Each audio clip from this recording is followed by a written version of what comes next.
Charlie walked me home.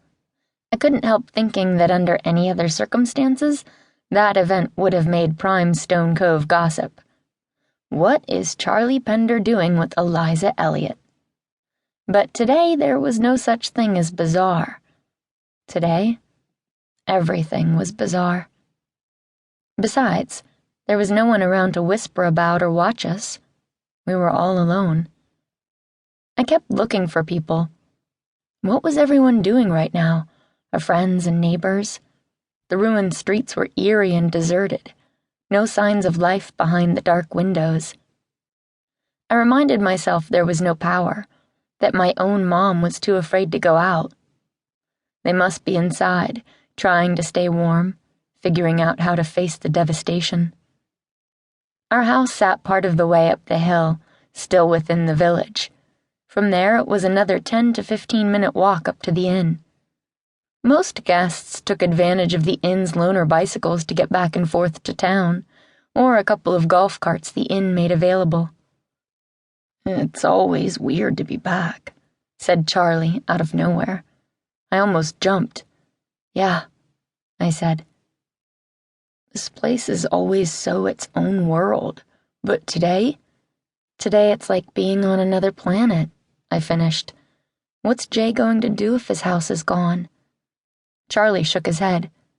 I pictured Jay and Sparkler moving into the Gazette offices permanently, making coffee on the hot plate and eating ramen noodles every night. "Can we swing by Meredith's? Do you mind? I just want to make sure she's okay." I'd said we without thinking, but it did feel like we were in this together, tossed into the same hole that we'd now have to crawl our way out of.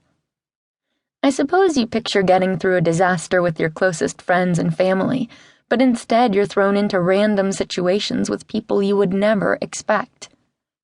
There was no question of making plans. "Sure," said Charlie. He didn't seem to be in a rush. The problems were too big. You couldn't go straight at them. Addressing them would mean chipping away over a very long time. It made me itchy, though. I wanted to jump in, start, figure out some way to put things back. Fix it now. I hurried ahead. Meredith would get it. Meredith, my best friend since we were toddlers, lived nearby in one of the Rose cottages, a tourist-friendly neighborhood of really old, tiny houses, all adorned with roses trellised up the sides and over the roofs. Stone Cove Island is famous for these. People buy mugs and t-shirts decorated with pictures of Meredith's house. That was usually something we laughed about. But today I didn't feel like laughing. Trees were scattered over her street like pickup sticks. But Meredith's house had been spared. Mostly.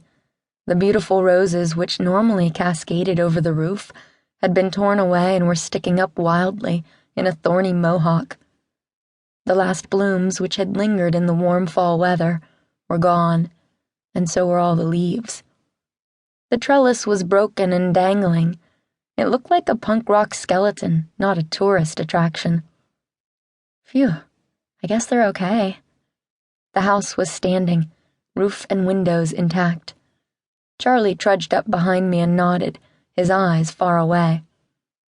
When I ran to the door and knocked, nobody answered, but I could see through the taped-up windows that the inside looked relatively undisturbed as well. "Maybe they're out getting provisions," Charlie suggested, "or helping out at school. Meredith's parents taught music and art. Her mom was my favorite teacher. If they were running a storm shelter there, the whole family was likely pitching in.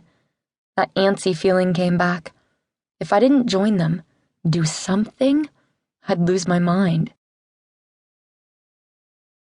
10 minutes later, we stood side by side at the end of my pebble drive. Our house, cottage-sized by anyone's estimation, looked like a dollhouse under the massive oak. "That is a seriously big tree," said Charlie. "You guys are lucky it only landed on the porch." "I know. I don't think